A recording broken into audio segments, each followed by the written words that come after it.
Now on Denver 7 News at 7 on Local 3. Well, we're all bracing for it. The Fed is preparing to raise interest rates again, what it means for your budget as we wait for the ripple effect on wages, housing, and more. A Denver police sergeant is alleging the department discriminated against her, what she's hoping will change for women and people of color. Redesigning Denver with safety in mind. The plan's in the works to improve your experience downtown. And it's a record-breaking deal that will hopefully help the Avs hoist the Stanley Cup once again. How long they were able to lock in Nate McKinnon, a very exciting player. And the price tag it took as well. Yes, we're paying for that cup. We are. All right. Thanks for joining us on this Wednesday morning. I'm Brian Sanders. And I'm Nicole Brady. Lisa Hidalgo taking a look outside and some rain chances coming our way, Lisa. It's a good change though. Yeah, give the sprinklers a break, your AC. It's going to be a lot cooler and wet here over the next couple of days. Beautiful shot here in Denver with a little mix of sun and clouds this morning, some pretty colors. We're in the low to mid 60s right now. Winds shifting out of the north. We are tracking still some rain showers up across parts of northeastern Colorado, but for the most part, your drive here in town is going to be dry here along the Front Range. Low to mid 60s, a few cities now dropping down into the 50s, Arvada 57, Golden 52. We're at a cool 50 there in Evergreen. This afternoon, though, look at our highs, only in the low to mid 60s for the most part. So we're really not going to see much of a warm up, and rain will develop here by early afternoon. I'll show you the timing of that and how much we're expecting. Some heavy rain possible across parts of Colorado. So details coming up. Yeah, if any of those watches turn into warnings in Glenwood Canyon, we'll see I-70 closed. Right now we have lanes closed on 6th Avenue. Right before you get to Sheridan, you see one pickup truck here. The fire rescue squad in place for West Metro, and there's some other cars back in here. Just the right lane is getting through on this eastbound side. So right now the drive time, as you see it coming all the way from Wadsworth and Kipling, you're looking at 25 minutes. So heavy stop and go traffic there. Colfax is open, I-70 is open, Alameda is open, trying to get around it. The other trouble spot, as you take a look from the camera here at I-25 in Yale, left lane is blocked. We've had 2 cars in here, one there, one here, and we have 3 lanes open, but the drive times, as you can see, is still pretty significant on that northbound side, about a half an hour here. It's also affecting southbound 225 traffic, trying to come down for Parker Road and go north, so a couple extra minutes there as well. Well, we do have some breaking news this morning because overnight the principal for Adams City High School canceled all classes today because police are investigating threats circulating on social media. All extracurricular activities, after-school activities are also canceled today. The principal says classes will resume Thursday. It does not appear connected to the threatening phone calls that went around to schools in Colorado on Monday. In just hours, the Federal Reserve will announce yet another interest rate hike. It will be the 5th since March and possibly the largest one yet. Analysts expect an increase of as much as a full percentage point this time because last week's inflation report shows prices are still going up and some worry stocks could nosedive today because of it. But to give you some context, because while many experts agree more should be done to control spending, it is tough to know when the rate hikes have gone too far. As they say, monetary policy works with a long lag, so it'll take a little bit of time, but it will show up. The economy will slow. Despite grocery and fuel prices staying high, the rate hikes do seem to be cooling the housing market.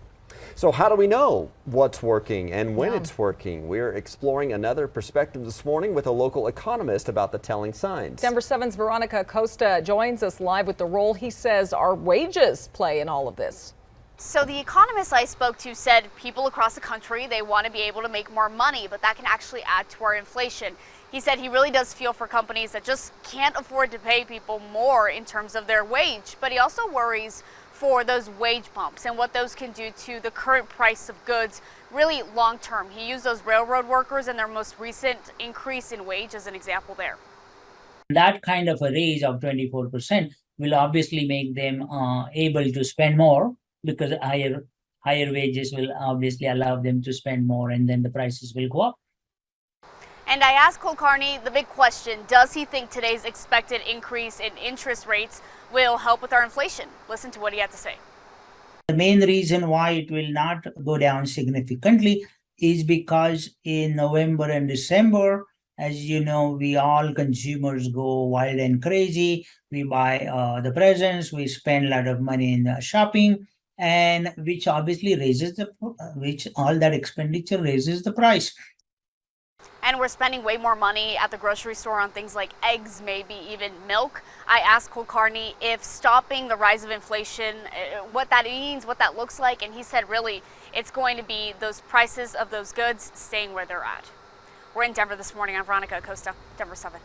Interesting. Thank you, Veronica. As we dig deeper this morning, another rate hike will likely mean it will cost you more to buy a home, or if you're looking to sell, there will be fewer buyers in the market. Colorado just landed on a list as the 5th most expensive state for buying a home right now. Mortgage rates are hovering around 6%, and today's Fed announcement will likely push those rates to their highest level since 2008.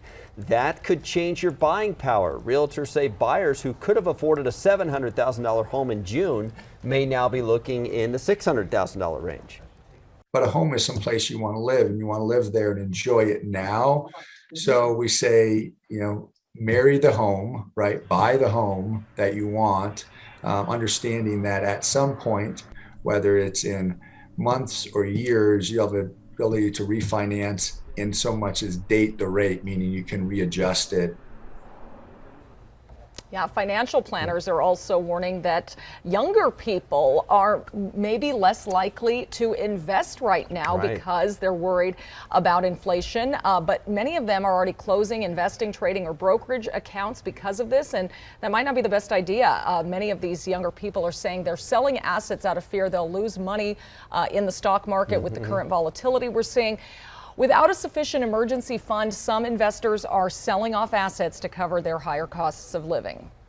One of the first places that we will see higher interest, of course, is in credit cards. And Denver 7 consumer reporter John Matarese shows us how to keep our credit card debt in check.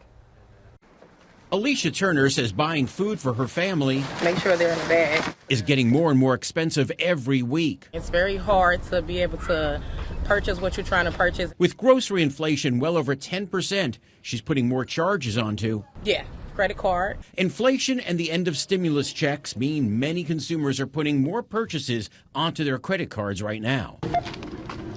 But it's at the same time rates are shooting up, with the average credit card interest rate now over 18%, according to Bankrate.com. As card rates approach 20%, financial experts say it's easy to fall into what's called the credit card trap. That's where you don't have enough money in your bank account to pay even half your balance each month. And that balance gets bigger and bigger all the time. What could have took you maybe 5 years to pay something off may take you 8 or 9 or 10. Suzanne Powell is a financial advisor and author. She says at 18% interest and carrying a balance on your card, a vacation or big screen TV can cost you a lot more than you ever dreamed. Over time, they really don't realize that they pretty much paid double. She suggests if you're falling into the credit card trap, try to pay down your balance, starting with the highest rate credit card. Look for a 0% balance transfer card if you qualify, and pay with cash or debit card, not a credit card when possible. Alicia Turner's trying not to rack up big credit card bills, but inflation's making it difficult. It gets tighter. You have to work twice as hard for your income. Credit card rates are expected to rise even further in the coming weeks, so be careful how often you say charge it so you don't waste your money. I'm John Matarese. Well, the Avs seem to be looking to build a hockey dynasty here, and they just locked in a key piece of that puzzle. Oh, yeah. Star center Nate McKinnon has signed an 8-year extension with the team for more than $100 million. Wow. Now, he is the highest paid player in the NHL with this contract. But more encouraging for fans, at least, he says the money wasn't as important as the length of the deal. I always admire players who are with one franchise. I think that's pretty special, and I'd like to remain that as well my whole career. So yeah, that's kind of where my headspace was at. The last few years have been good, and getting some security, obviously I know I'm going to be here for 8 or 9 more years, so which is great. Everything about it I feel really good about. Yeah, McKinnon signed the contract at the Ridge Golf Club in Castle Pines yesterday after playing in the Avs charity golf tournament. A beautiful day for it. The team opens training camp tomorrow at the Family Sports Center in Centennial. Well, sometimes for NASA, shooting for the stars is just all in a day's work. We have details on the test that could stop an asteroid midair. Well, is this a scene from Star Wars, or High-tech Quidditch from Harry Potter? No, this is a new type of soccer available to Colorado high school students. How it will hopefully help a pilot shortage.